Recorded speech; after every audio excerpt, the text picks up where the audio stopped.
Hi, Bernth here.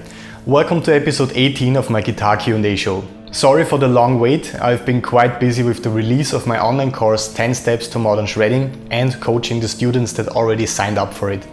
Today I want to talk about a very important topic. Carlos from Brazil requested it among other students, and aside from being a guitarist's worst nightmare, it's also a topic you should be educated about. Of course, I'm talking about tendonitis. So let's check out how to avoid and handle it.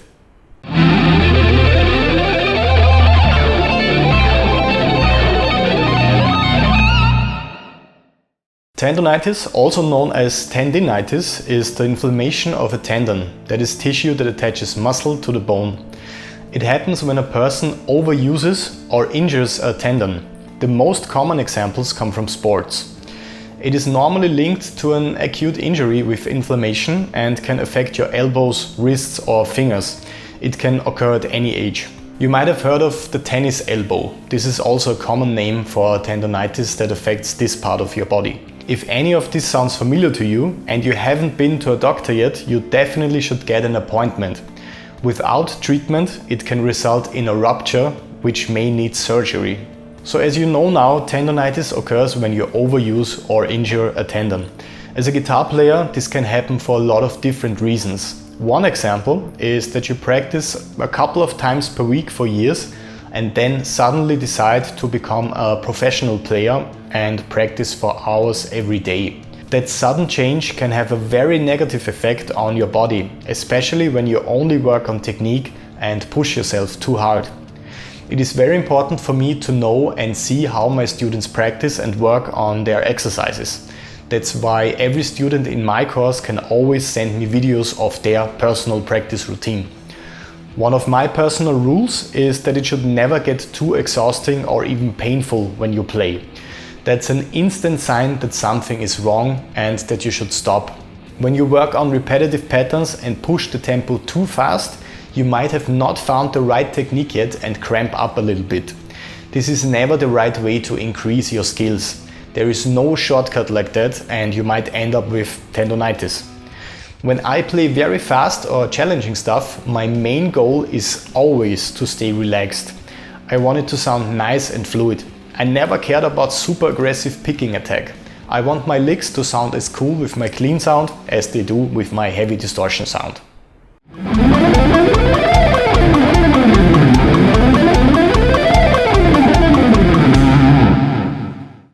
So don't push yourself too hard. You can get there with the right exercises without any negative effects on your hands, fingers or even your elbows. Once again, it's time to stop when your body tells you that's all I can do for today. Take your time and rest before you start practicing again. You can always use that time to increase your theory knowledge or transcribe some solos or songs.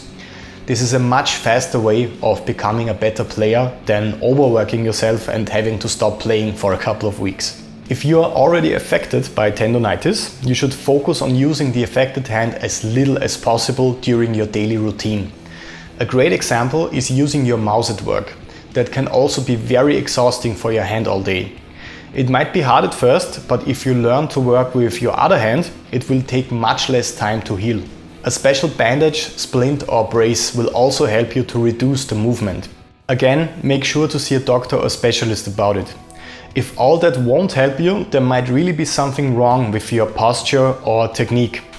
That's why I always tell you to book some private lessons from a good teacher or to send me videos of you when you are practicing and encountering some of these problems.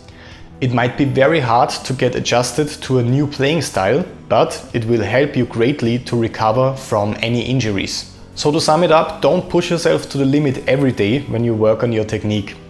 Don't work on the same exercise too long, since tendonitis occurs frequently when you repeat the same movements way too often. See a doctor about it and try massages with specialists to get rid of the problem, and also see a good guitar teacher that can tell you if there's something wrong with your technique. Almost all cases of tendonitis are curable for guitar players apparently. It might come back over the years, but there is hope if you educate yourself correctly and see a specialist. I personally never had too much trouble with it because I listened to my body. I only struggle with some back pain here and there, since I sit in front of my computer all day when I record, practice and work on other projects. But that's a topic for another day. That's all we have time for this week. I hope you enjoyed this episode and learned something new. Please let me know if you ever struggled with tendonitis yourself, and make sure to leave a comment. Getting a discussion going on this will help anyone that is looking for answers. Also make sure to subscribe on YouTube, leave a like on my Facebook artist page and follow my Instagram account to stay updated for more free guitar lessons and videos.